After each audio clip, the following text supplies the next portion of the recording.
You can't make us go away. We've just been busy. Hey, it's Drucifer, and welcome to the newest episode of the Nuclear PODBLAST, where we highlight all things Nuclear Blast Records. And it's been a long time since the last PODBLAST episode. We're back and should be on a more regular schedule from here on out. Again, I come from the metal radio world, which is why I have a corny name like Drucifer when my name is Andrew. But I produced and hosted metal shows on college, commercial, and internet radio for more than 20 years. I'm a former publicist and head of radio promotions for Nuclear Blast America and Century Media Records. But most importantly, I'm a diehard heavy metal fan just like you, and I totally appreciate the opportunity to do this. We feature mostly new music from Nuclear Blast while focusing primarily on the North American releases and tours. And I like to abide by the rule of less talk, more metal. So thanks for spending some time with the Nuclear PODBLAST, and your support is totally appreciated. You can also check out the older PODBLAST episodes at iTunes, SoundCloud, and YouTube. So although it's been a while since we've had a new episode, we've loaded this one up for sure. Our feature interview is with the one and only Max Cavalera from Soulfly. The new album Ritual is upon us October 19th worldwide. Now, Max is always a great interview, and it's been a few years since I've talked to him, so I was super excited to get him on the PODBLAST for the new Soulfly release. Also, we'll check in with Overkill drummer Jason Bittner later, and coming up in just a few minutes, we'll speak with James Malone of Arsis, who are getting set to release their first album in 5 years. It's called Visitant, and man, it's definitely worth your wait. You'll hear lots of great Nuclear Blast metal that's come out recently. We've got a little catching up to do, so let's kick off this episode with the latest Mantar album, The Modern Art of Setting Ablaze. Hailing from Hamburg, Germany, this is the band's third album since 2014, and they're touring in the UK and Europe through November and early December. Here's Age of the Absurd, and welcome back to the Nuclear PODBLAST.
are the unforgiving, 'cause people don't like to forget. You will wait for this forever, 'cause they only forget when they're dead. This is the age of the absurd, coming out the absurd. This is the age of the absurd, coming out the absurd.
The one you must follow.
Definitely one of my favorite albums from this past summer, Queen of Time, and especially that song, Golden Elk. There's just so many layers and subtleties that I only discovered after a few listens with headphones. Amorphous just wrapped up their headlining North American tour with Dark Tranquillity, Moonspell, and Omnium Gatherum.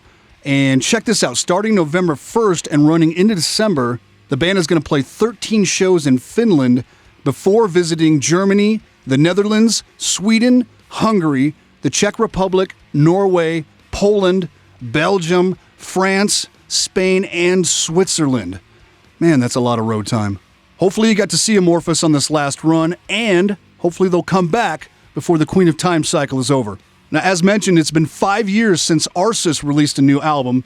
Guitarist, singer, and the hub of Arsis, James Malone, got busy with another band since the release of the Unwelcome record in 2013, as did bassist Noah Martin, but the band was finally inspired to write new music and have delivered what will be known as their best album to date. I caught up with James recently via Skype while the band were prepping for the road. You guys are in Portland, Oregon today, about to start your North American tour with label mates Decrepit Birth. Hey, James, thanks for taking the time, and congrats on an astounding sounding new record, man. Oh, thank you so much. Appreciate it. In a nutshell, how is Visitant different from the previous release, Unwelcome? Oh, man, I think it's different on several levels. Honestly, it's just we had obviously like quite a bit of time to focus on this one. Unwelcome we threw together. But Unwelcome was composed over the course of just a couple months. From start to finish, I want to say we only had like maybe 3 or 4 months invested in the whole thing. As with this record, we really, we took quite a bit of time with writing it and developing the songs, and a lot of trading files back and forth so everybody could put their own creative stamp on their parts. To me, it's a lot more varied type of release in terms of the songs, the atmosphere, and just the overall mood. Now tell us about the process that it took to tap this new material after such a long time, or such a long, say, uncreative period. Yeah, well, I mean, it was definitely, a period of time between records, but we toured on Unwelcome like quite a bit and pretty heavily up until 2015. So the reality of it is that, we really only had about, 2 years of real downtime. And during that time, I was doing some stuff with Necromancy the Stone. And yes, Brandon was, spending an awful lot of time with Black Dahlia Murder. Still is, that's a pretty demanding job that he has now. For me, like, it was, I finished up the last tour that I did with Necromancy the Stone about a year and a half ago. And as soon as I got back from that, I was like, you know what, I think I really want to do a new Arsis record. And I really just kind of like sat down, learned some better home recording techniques, and, worked really closely with the other dudes to try to get the material hammered out the way we wanted it. Well, some of the new album was recorded with Mark Lewis, who of course you worked with on the Unwelcome record. Yes. But also a lot of the tracking for Visitant was done in your respective home studios individually. Yes. Is it harder to get a cohesive feel on an album when the band members are physically separated during the recording process? I don't think it is, honestly. And We Are the Nightmare and Star for the Devil, we were all in one place at one time, like getting those albums recorded. But other than those two, it kind of been like a little remote. Even Unwelcome, which we did entirely with Mark Lewis. Right. Like the drums were recorded in Florida, and then he came to Virginia, and we did most of the tracking in Virginia. Then I went down to Florida to finish up the vocals because they're taking forever. So with this record, we hammered out the drums and all of my rhythm guitars and all of my lead guitars with Mark, and even started in on vocals. Brandon took care of his tracking by himself. Noah did his tracking by himself, and I finished up all of my vocals by myself, and then Mark Lewis mixed everything. As a huge horror movie fan, I was excited to hear about each song on Visitant being inspired by a different favorite horror film of yours. There's just no better pairing than horror and metal, of course. Oh, yeah. Tricking of the Gods is taken from Stephen King's Silver Bullet story, and you guys shot a video for the song which features plenty of cool horror and occult worship scenes. Were you at all involved with the treatment or production of the video? Not so much. The treatment was entirely done by Rob Nelson, the director.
November 2nd is the release date of the new Arsis album, Visitant. The band sounds stunning, and we may be seeing a little rejuvenation for Arsis.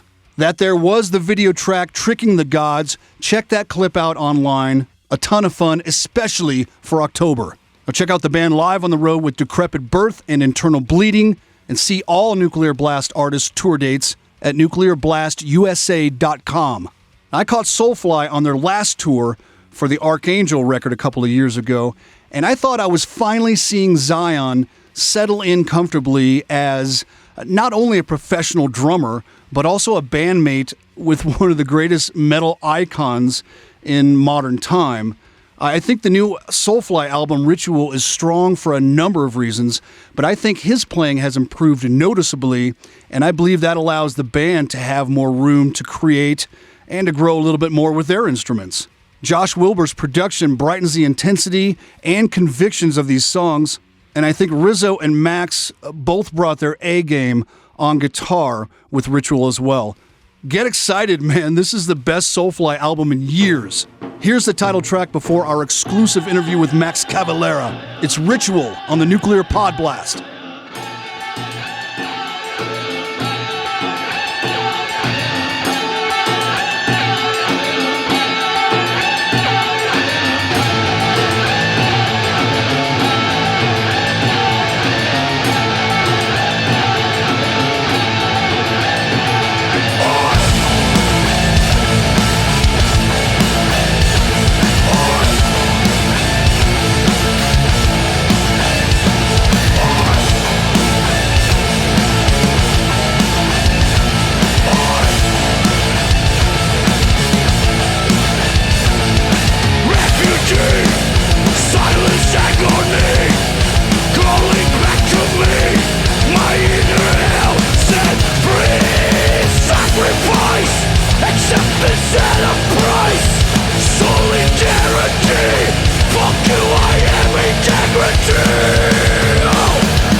Max, hey, thanks for taking the time for the Nuclear Pod Blast to talk to all the fans and all the Nuclear Blast fans out there. It seemed that with Archangel, there was a welcoming of new ideas and influences for Soulfly, which seems natural after so many albums. As strong as that release is, Ritual is more like a new mission for Soulfly. I hear a more excited band, actually, and working with Josh Wilbur has certainly given you some new energy. The way I look at it, that Archangel is a little bit of a side kind of record, not a side project, but it's a unique record that was like one of a kind.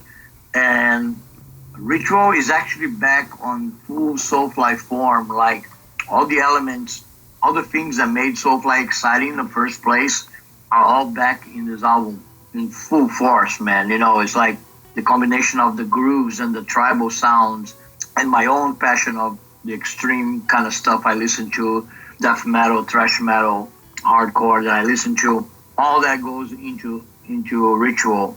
And I think working with Josh also was great because some of the stuff would not come out of me naturally. You need somebody that you kind of poke you, kind of like make those feelings come out. But I'm very happy with the result, and I think, judging by the reaction we got in Europe, we were playing Summoning live was great, and then now there's 2 songs out, and people seem to really be liking this record, and I'm very, very pleased with that.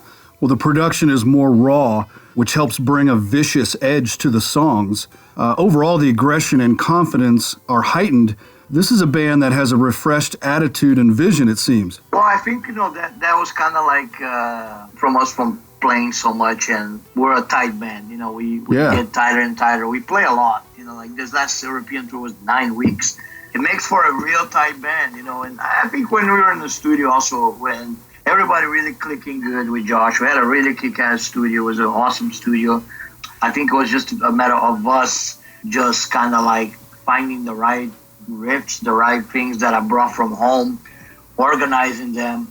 And of course, there was always Josh pushing for all these groove songs that he drove me nuts in the studio, man. Like every day you'd be like, all right, you got one of those groove songs for me or what? And I'm like, they're coming, man. They're coming. Let me do my fast stuff first. Yeah. Eventually they came out, which is really cool.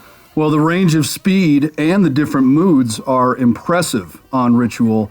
How much of the material was written as a band and how much was written individually? Well, a lot of the riffs were done individually. That's how I write all the records. The last 25 years being like that, I just do a lot of riffs at home and bring the riffs to the studio. A little big difference on Ritual is I actually went to work with Zion for like a month. And we have this jam room that we got here in Phoenix. So I just go there, just me and him, like just 2-piece, and work on song structures. And by the time we entered the studio, some of the songs had a lot of parts, especially Dead Behind the Eyes. That was almost like a full song by the time we got to the studio. And the result of that was actually Zion asking me about his own curiosity about my old songs like Schizophrenia, Beneath the Remains era. Yeah. He was asking me, how do you write a song like that? And I kind of explained to him that it's not a 5-minute song. A song like Beneath the Remains or From the Past Comes the Storm takes a while to get done. It's like a lot of moving parts. You do piece by piece. You do the fast parts first, and you do a killer chorus, and then you find a cool solo part, and then you add an ending part, and you have a middle section right in the middle. And I throw the challenge at him and say, if you're up to the challenge, we can write a song like that. I know how to do them. I've done it before. If it's up to you, let's do it. Let's see if we can do it right, get it right. So we did it. I'm very happy that. In fact, I think that from now on, I want to do more stuff like that with him because that really prepares us. We get to the studio more prepared, and I think it kind of shows. I think That Behind the Eyes came out really tight, really like it feels like a song we've been playing for a long time, even though it's a brand new song. And so that was really cool that came. And I think the vocals that Randy put really add to the track, really makes it more unique. I love the collaborations, man. I'm doing them for a long time. And they just get better and better. It's just awesome. Like both of these on this record, Ross and Randy. Well, the title track is just a straight headbanger from start to finish. But Evil Empowered, to me, is a standout track. Mark's catchy riffing, your catchy riffing and the super pissed off vocals that build into the Rise Above chant. Tell us about the lyrics for that song. It started as a jam. It was like I was looking for this really kind of cool double bass jam.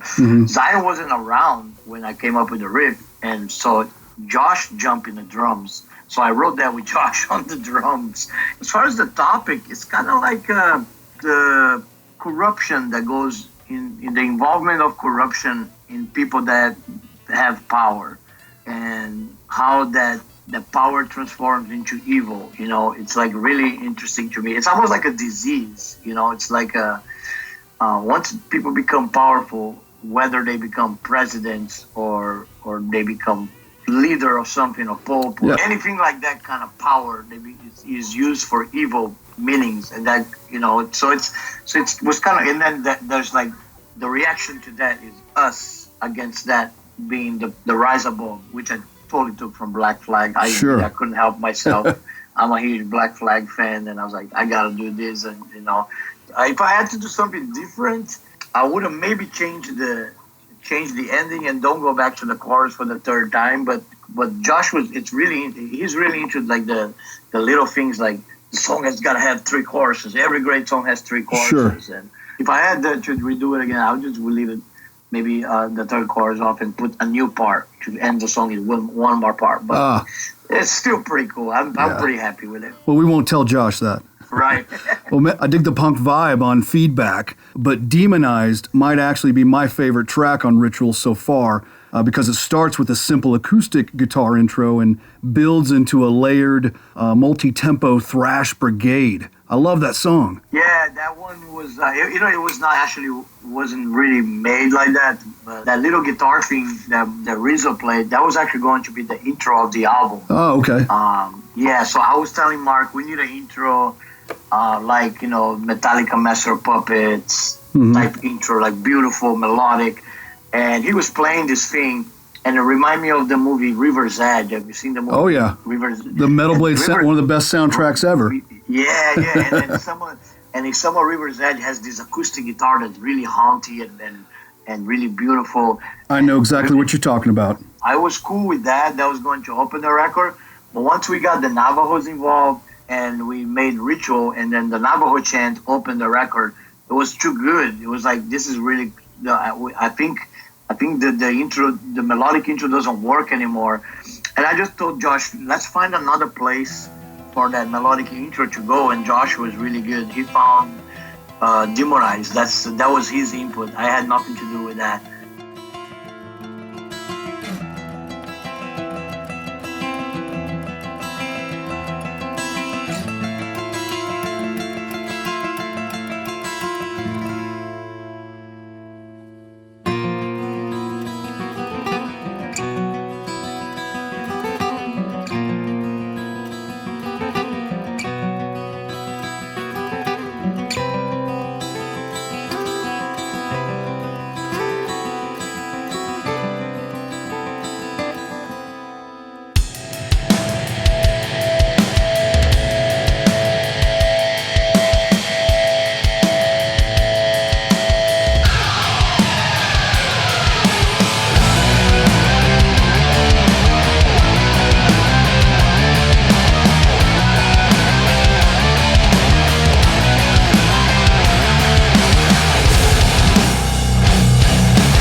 Hey, it's Drucifer back with the Nuclear PODBLAST.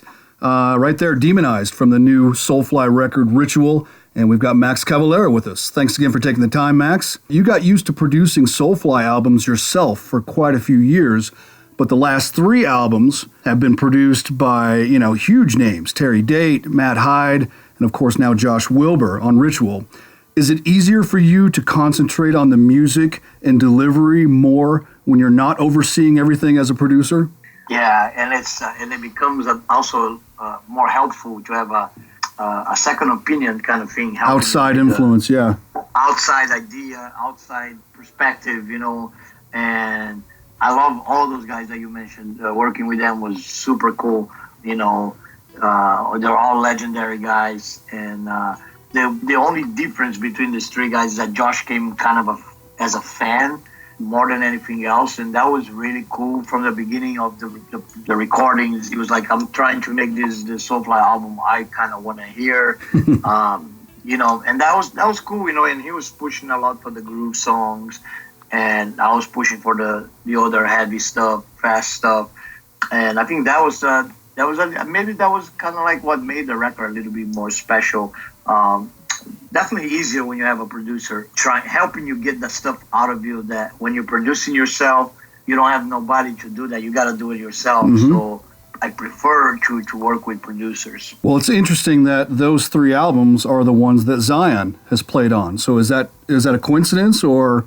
It was I think coincidence, I did also, Psychosis with Cavalera, Conspiracy with Arthur, and that was really cool too. And, Zion was great because when I hired him for become Soulfly drums, he was still in kind of like the learning ropes, like still coming out of a little bit green still, Sure. More. Oh, you can tell in the playing, yeah.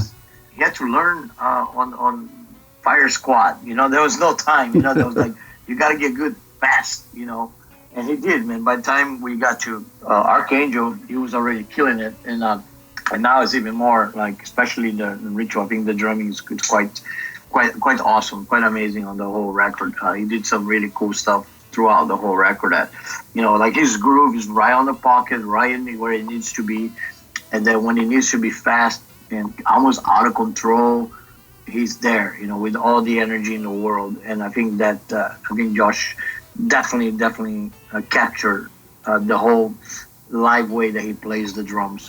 Perfect. It was awesome. Your influence on the metal world is immeasurable, Max, starting with Sepultura, of course, not to mention Nailbomb. Now, with 11 Soulfly albums out, I'm wondering if the legacy that you're leaving, is that just as important as the new ground that you forge ahead? I don't really, think too much about that kind of stuff, honestly. I mean, like, to me, it's really I'm kind of caught up on the moment of just want to keep doing stuff, and it is a lot. I mean, I know 11 records a lot, 20 years of Soulfly, and I mean, when I was a teenager, I thought I was gonna die when I was in the 30s, and then the 30s come and go, and now you're 40.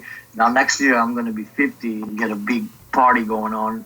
It'll be hard to top this year because we were playing in Poland on my birthday for 700,000 people. Wow.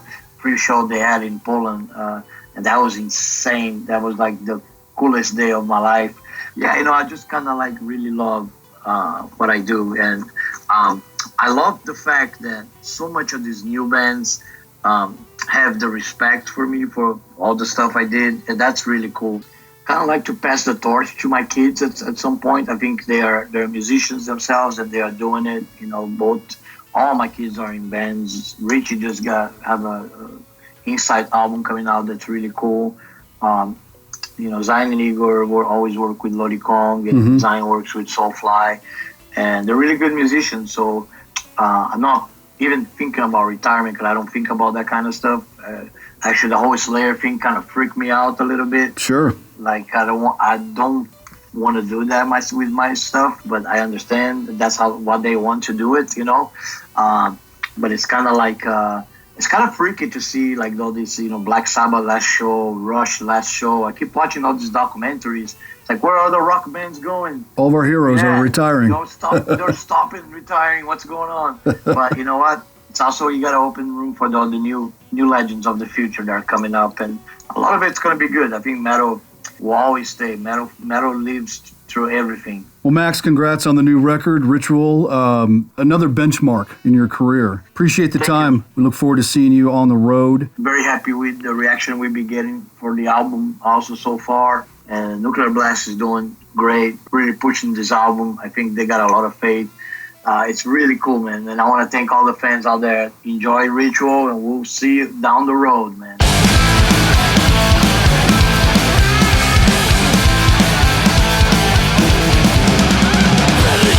Point of the black top, shithole venues smell like rot.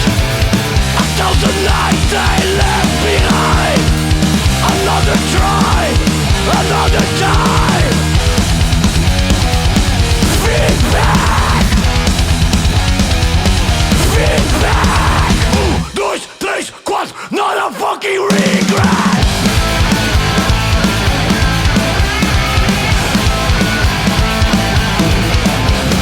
Brotherhood has stayed right. A circle big, night after night. A congregation packed full of sinners. Another road, another winter. Feedback, feedback. 1, 2, 3, 4, not a fucking regret.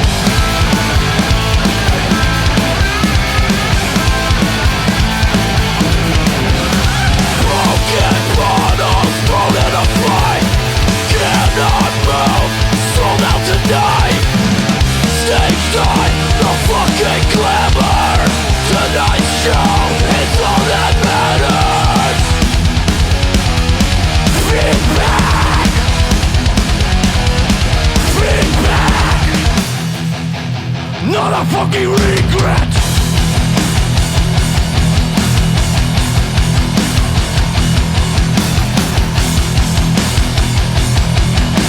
Not a fucking regret.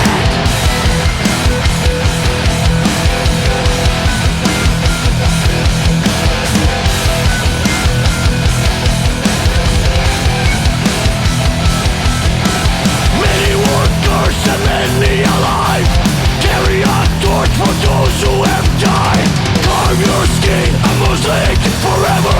Never say die, never say never.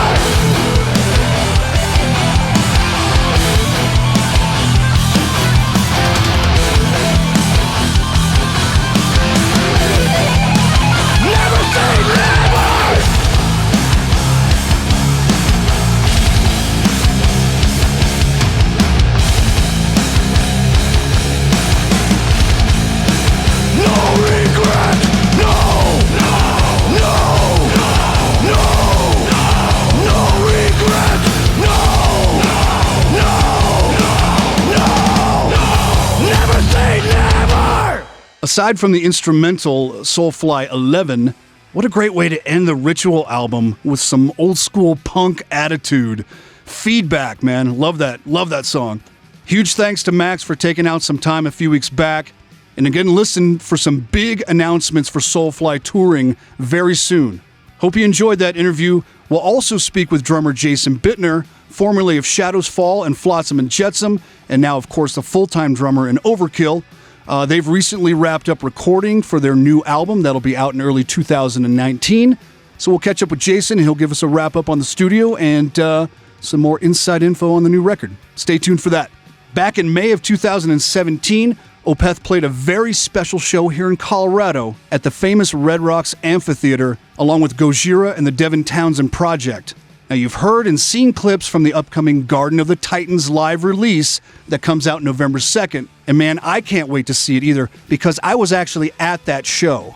Seriously, if you've ever been to Red Rocks, you know what you're in for, and to see those bands perform there was simply mind-blowing.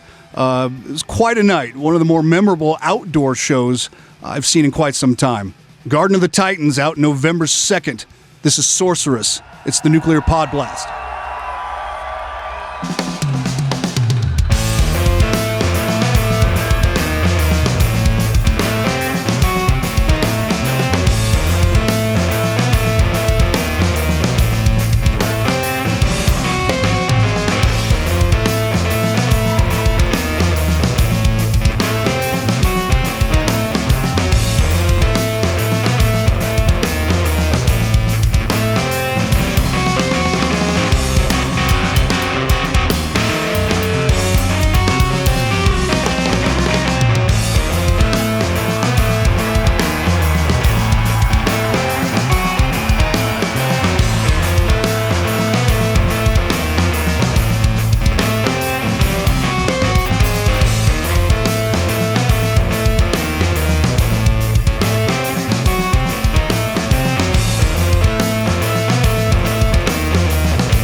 Shout out to my pal Dan Halen, who drove 10 hours to see that Opeth show with me at Red Rocks Amphitheater here in Colorado. That was Sorceress from the Garden of the Titans live release, out November 2nd. It's a 10-song set list, again from May of 2017 when the band played with Gojira and the Devin Townsend Project. Pretty special show, and I was so glad to be present in the crowd for that. The 2 CD plus DVD plus Blu-ray release is $21.99. Along with the Garden of the Titans release, there's also a Ghost of Perdition live 10-inch vinyl coming out with actually Sorceress as the B-side. You can pre-order that. They're $9.99 each, and looks like there's pink and toffee colored vinyl available. Get on that now. And again, you can pre-order those at shop.nuclearblast.com. Some recent label news, if you didn't hear, Damon Johnson has left Black Star Riders, and Stone Sour guitarist Christian Martucci has taken his place for now. The split was amicable, and we of course wish Damon all the best. I got a chance to speak with he and Ricky Warwick when the band were opening for Judas Priest in North America back in the spring, and I know there's a lot of new Black Star Riders material in the works, so let's hope for a new release in the first half of 2019. Again, a quick interview with Jason Bittner from Overkill coming up, along with a live track from the Overkill Live in Overhausen CD Blu-ray release, and an appearance from Bobby Blitz on the new Metal Allegiance album, Power Drunk Majesty.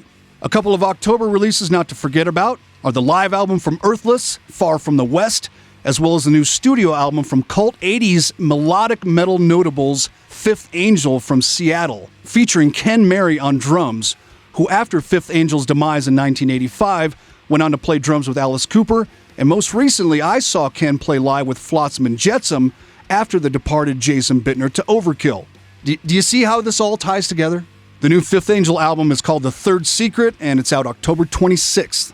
Let's catch up on a couple of big recent Nuclear Blast releases, the latest from Cataclysm, as well as a track from the amazing new Immortal record.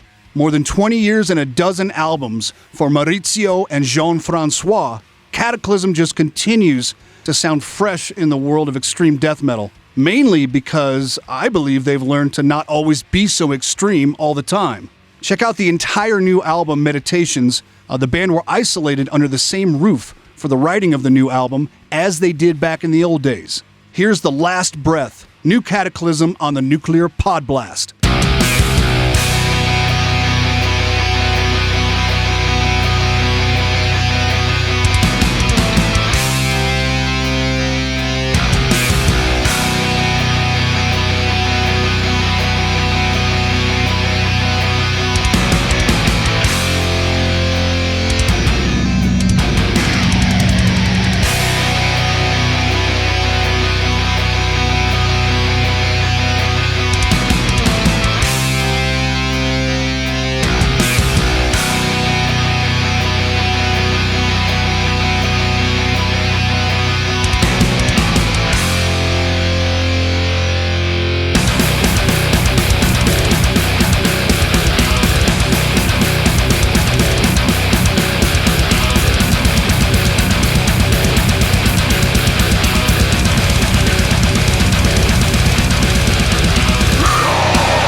This is the Nuclear PODBLAST. If I can't have you,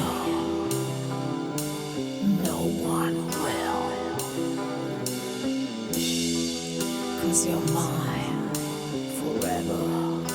You're mine forever and a day.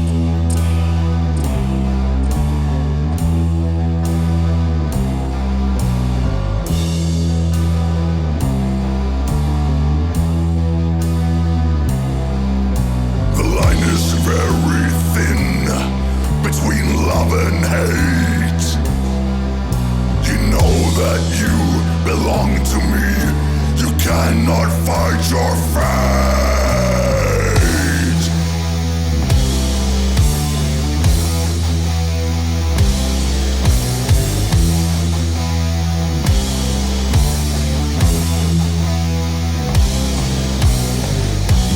Grief is the price you pay. You will be mine, my way, forever and a day. Come what may, oh come what may. If I can't have you, then nobody will. If I can't have you, Then no one will, 'cause you're mine. if I can't have you, then nobody will. If I can't have you, Then no one will. 'cause you're mine forever.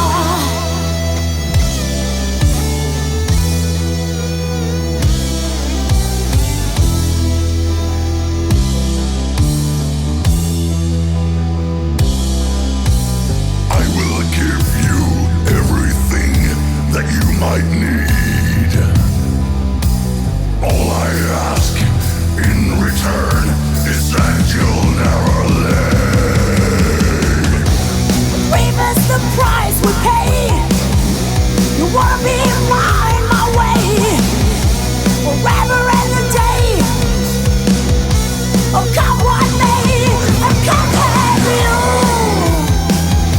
then nobody will. If I can't have you, then no one will. 'Cause you're mine, if I can't have you, then nobody will. 'Cause you're mine forever. Oh, nobody will. 'Cause you're mine forever.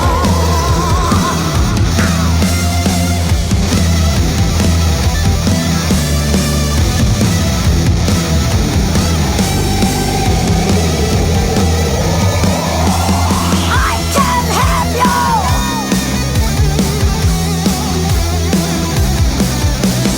I can't have you.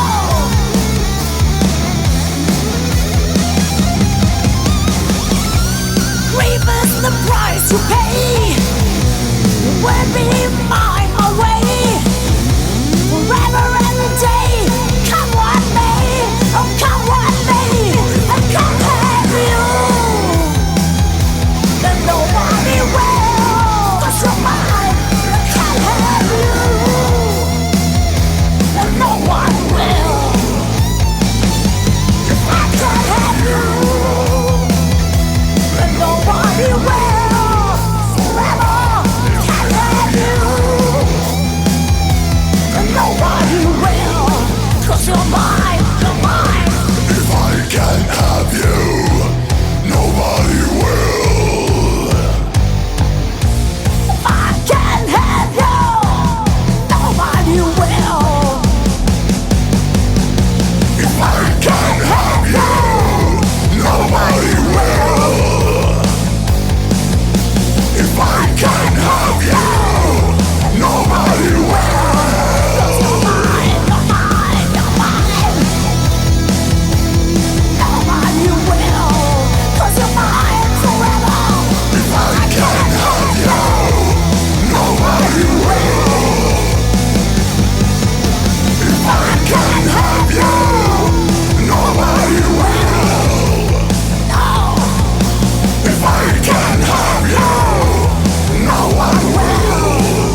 Thanks for checking out the Nuclear PODBLAST. Music to mangle your minds.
This is the Nuclear PODBLAST.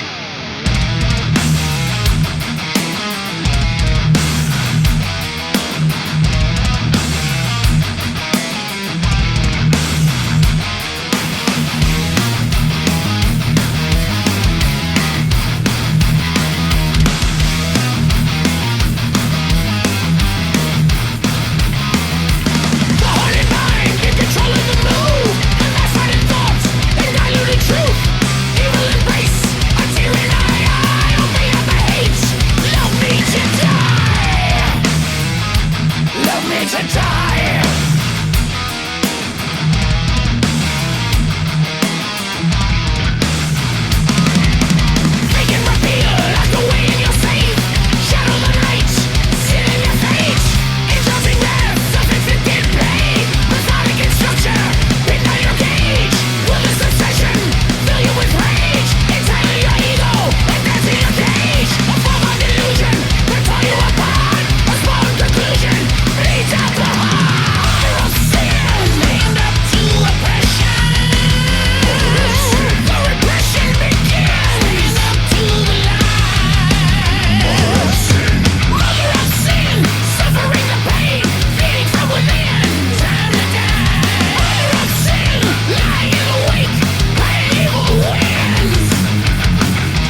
Boy, I tell you, Mark Mengi and the Metal Allegiance players just continue to have way too much goddamn fun.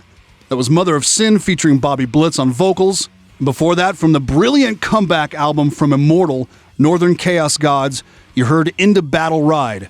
Now, I think we have the perfect harmony right now. We've got Immortal back with a vengeance, and Abath continues on his own path. I think things are perfect right now. Speaking of Bobby Blitz, Overkill will have a new album that will be released in early 2019. We caught up with drummer Jason Bittner, who joined the band last year in May and is featured on the Live in Overhausen release. Hey, Jason, it's Drucifer from the Nuclear PODBLAST. Well, you're just wrapping up the tracking for the new Overkill record. What else is going on with the band with the new album right now? The last bit of stuff we had to do was backing vocals, which we did 2 weeks ago. So we all went down to the studio that Blitz works out of to do his vocals. So we all met there, aside from Dave, who's still in Florida. So the four of us met there and did the day of backups, and then Dave came up the following week, and we did the photo shoot and all the press photos. Whatever. Well, you guys obviously working with Zeus, your old buddy, of course, from several Shadows Fall records. What does a guy like Zeus bring to Overkill, a band who's so seasoned and has worked with the best names in the world? That's a really good question because in Overkill, I'm as involved in the mix as I was in Shadows Fall, but I'm not so hands-on like I was with Shadows Fall. It's sure. Pretty much, we'll get something from Dee Dee and Blitz, and then we'll all convene on that, and then we'll get back to Zeus with it. Everything that I just heard this weekend sounds absolutely amazing. Like, if they told me that this was the final mix and we're going to press with this, I'd be like, all right, cool. In the grand scheme of things, I really don't think there was much discussion. Dee Dee's worked with Zeus before on his solo stuff and with Bronze Casket Company, so he's familiar with working with Zeus, but the rest of Overkill isn't. But they're going on, my recommendations and Dee Dee's, and everybody has been really happy with what's been going on so far. But I think it was just a thing, too, where Zeus knows the band. I think he knows what Overkill should sound like and what they want to sound like, and I think he's adding a little bit of that modern element to it as well. I mean, that's at least my take on it. Talk about the writing process. Anything different this time around, or still the core players in that? Yeah, I got demos in early January, and I would learn the structured parts. I would add my own thing to it, and I would just send it back. I'm like, I'm just going to send it up the flagpole and see if anybody salutes it. So I did a lot of plain pre-production myself, and I never heard no on any of the drum parts. So that was really cool. They were just like, yeah, a lot of cool stuff in there. Keep going. All right, cool. And then I started tracking drums the first week of June, and then Dave did guitars, and then Dee Dee did bass, and Blitz just finished up the vocals a few weeks ago, and now we are mixing and mastering for February release of a yet untitled album. How about some song titles? I don't really know if I'm allowed to really give those out. Right, they might be working titles. I understand. They might be. I can tell you working titles. Number 9, Number 2. Of course. Heavy Riff 6. Mm-hmm. Metal. That was a working title for one of them. So you said February release is what's on the radar? Yeah, it's coming out February, and we start touring March 8th. The first run starts in, I think, Bologna, Italy. Nice. It starts in Italy. I know it starts in Italy. And Great. We're there for about a month, and then we come over and go back out in the States once we finish the European one. And then I would guess probably summer festivals like usual. Right. And then probably another headline run in Europe and another headline run in the States, unless something else, magically appears in there, like, we get some offer that we don't know about. But, generally, Overkill kind of sticks to their own thing and pretty much sticks to headlining, which I kind of don't mind, to be honest with you. Jason, thanks for taking the time. Real quick, what else do you got going on personally right now? I got a bunch of stuff going on just due to the fact that I have a lot of downtime because, as I said, we're not going to start touring until March. So that's a lot of time home, and a lot of time home means a lot of time not making money. So, it's back to trying to get teaching going again, and that's always a hard thing, even when you've been on the road for a while, because then it's like your practice goes away, and then you got to go try to find people again. Luckily, September was a good month. I was actually working in the schools with a local music program, demonstrating the snare drum and trying to get kids interested in the school band. So that was really cool for the first 3 weeks of September. As October rolls in, I'm actually going to be playing in the Renaissance Fair in Baltimore. Nice. First 3 weeks of October, I'm going to be down there playing war drums with my friend Dave's Renaissance fife and drum kind of reenactment thing, dressed in leather and drinking mead and pounding on a giant timpani. So, that's what's going on for now. I got some other things brewing up in the studio. It's just the one thing I can talk about is the Ralph Santalla thing. Like we're going to do a few tribute records for him, like finish up the music that he was working on, his 2 bands, Devil's Highway and Millennium. And Bill Hudson III is involved and is in charge of all that. So I know I'm going to be doing the drums for the Millennium Project. We just don't know when we're going to get it done. So Right, okay. It was all the stuff that we had in the works with Ralph before he passed, sadly. So. Well, Jason Bittner of Overkill, thanks again, man, for checking in with the Pod Blast and telling everybody what's going on. Best of luck with everything personally here in the next month, and look forward to seeing Overkill on the road and a new record in February, as yet untitled. Thanks, brother. All right.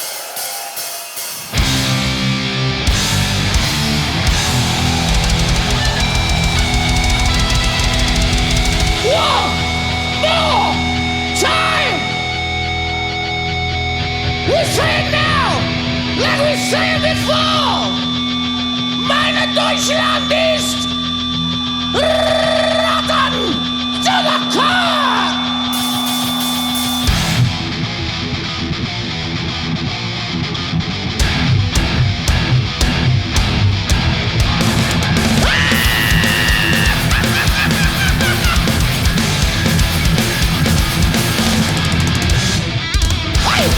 Secret hidden behind my eyes. Violation, tragedy, violence, hate and lies. Deep within the chamber of dark recesses of my mind. Tribute to insanity. Our days in time. Rotten to the core. Rotten. Rotten. Rotten to the core.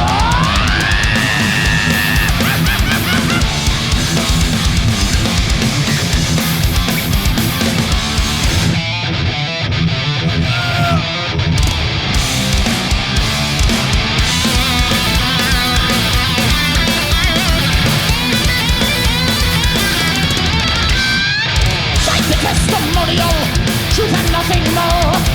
Accusation, nominal, rotten to the core. Take a look, read the book, you shall move that soul. State the soul, a life you took, you know not what I know. Rotten to the core. Rotten. Rotten. Rotten to the core.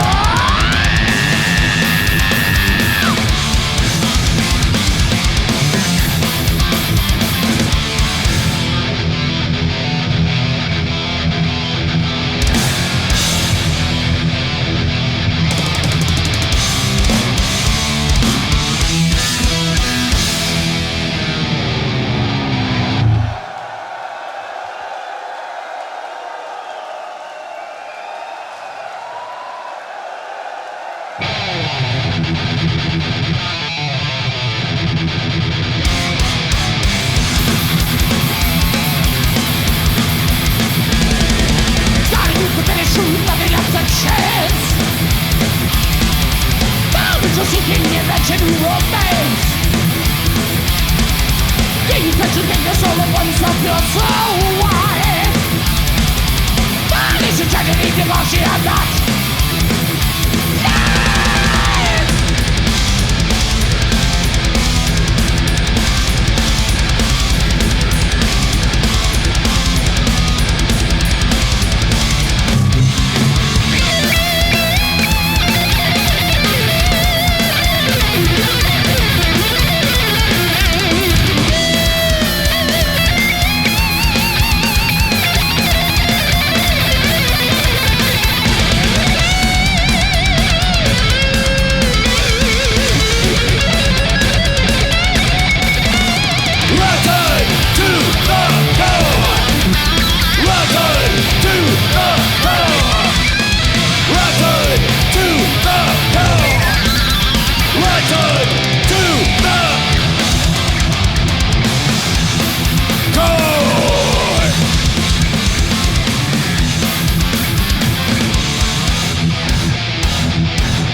This is the Nuclear Pod Blast. Get more info at nuclearblast.com.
That's Nieto, the latest from Korpiklani, here on the Pod Blast, the Nuclear Pod Blast.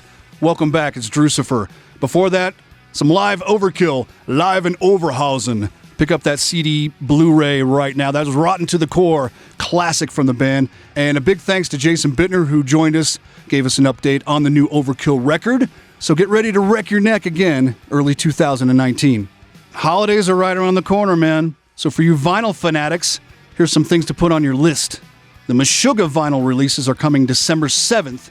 You got Contradictions Collapse, 2 LP on black vinyl, gray vinyl. You got the Nun EP coming on clear and black and splatter vinyl.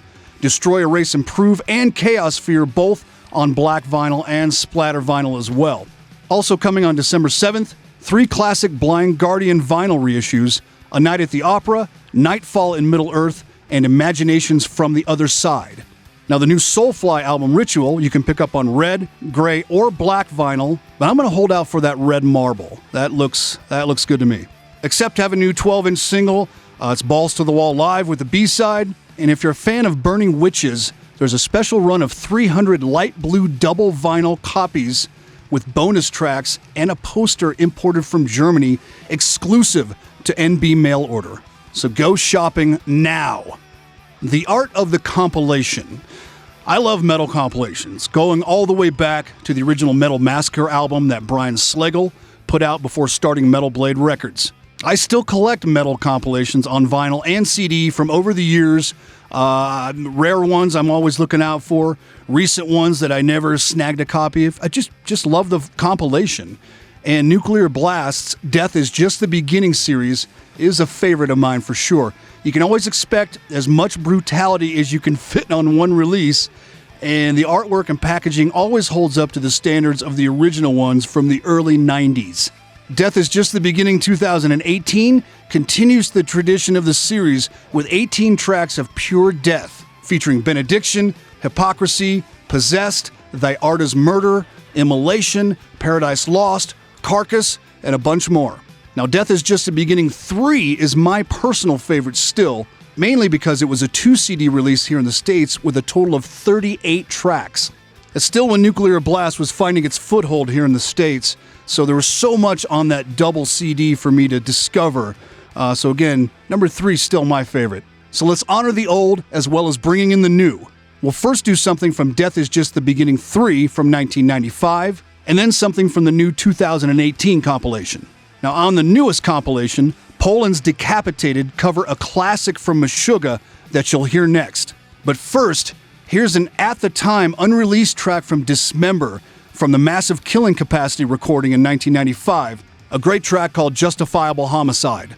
So that's how we'll close out this edition of the Nuclear Podblast. This is Drucifer thanking you once again and thanking Nuclear Blast America for the opportunity to do this. You'll hear from us again before the end of the year, so let's light up that old school metal torch. Cheers, metalheads.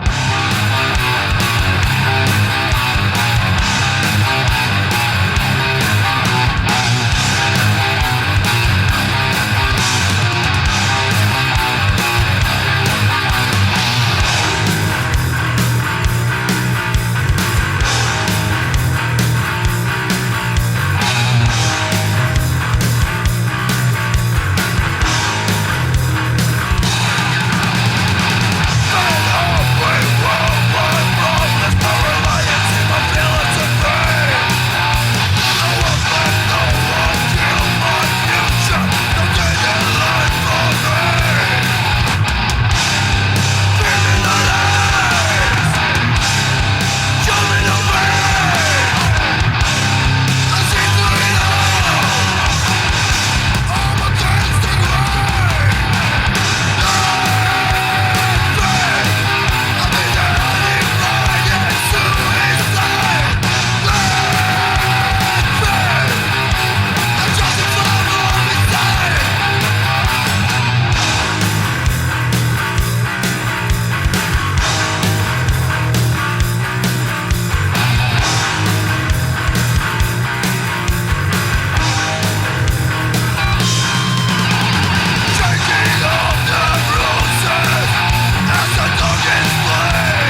is the Nuclear PODBLAST.